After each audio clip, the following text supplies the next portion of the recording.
Hey sis, as we start to close out the first week of Black History Month, USA, here's a moment in the history of women of African descent that's worth remembering. As a writer myself, this does make me very proud. Let's take a moment to celebrate Gwendolyn Brooks, an extraordinary poet who captured the essence of Black life potently. Her words were like a mirror, reflecting the joys, struggles, and triumphs of our community. Who is she, and what did Gwendolyn do for Black women writers? Well, born on the 7th of June in 1917 in Topeka, Kansas, and raised in Chicago, Illinois, where she spent most of her life. This week, on the 5th of February 1950, Gwendolyn went on to make history as the first Black person ever to win the Pulitzer Prize for her poetry for her book Annie Allen. This collection told a coming-of-age story of a young Black girl navigating love, loss, and self-discovery, an experience I guess that many of us can relate to in our own ways. Gwendolyn helped to shape history and pave the way for Black female writers. She used her words to uplift, to challenge,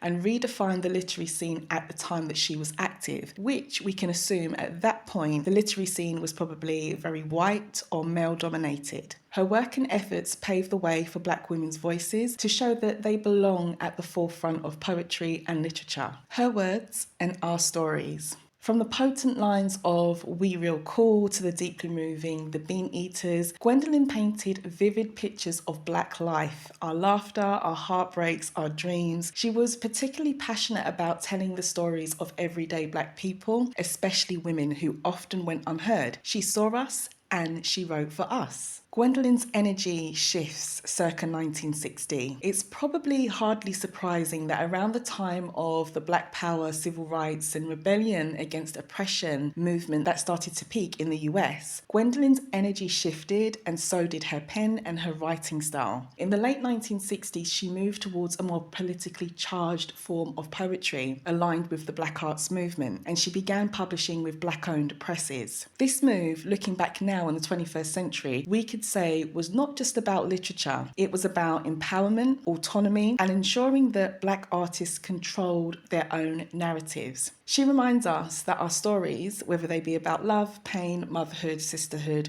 or some kind of revolution, are worth telling and that they do matter. As a poet, mentor, and trailblazer, Gwendolyn had other skills. She was a mentor. She dedicated herself to nurturing young Black poets. Her presence at community readings, classrooms, and workshops shows us that she was very committed to ensuring that the next generation of Black people and Black people as a whole had the courage to use their voices. She wanted us to write, to speak, to create, and to do so without fear. As a Black woman writer myself, what I've learned from Gwendolyn is that our words do have power, that our stories do deserve to be told, and that we should tell them or retell them in our own way. It appears that for the first time in the history of the Pulitzer Prize at that time, they had recognized a Black person, and not only a Black person, a woman's efforts in this field. It's worth remembering who actually started this and who paved the way, as many of us look to Alice Walker in 1983 or maybe Toni Morrison in 1988,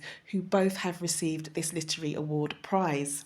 Gwendolyn passed away on the 3rd of December 2000 in her home at Chicago, and she was 83 years old. So celebrating Gwendolyn today, 75 years after making history, this Black History Month, let's honour Gwendolyn Brooks in ways that keep her spirit alive. You could read her work, you could pick up a copy of Annie Allen or A Street in Bronzeville or In the Mecca, and just let her words and poetry wash over you. You can write your own stories in a journal, a poem, or even a post on social media. If you take a moment to write down your own thoughts and experiences in words, you could support other Black women writers. You could discover some more contemporary Black women writers of today. You could buy a book, you could share their work, etc. And you can also share Gwendolyn's impact herself. You could teach a younger sister, a niece, a friend, or even a colleague about Gwendolyn Brooks this Black History Month.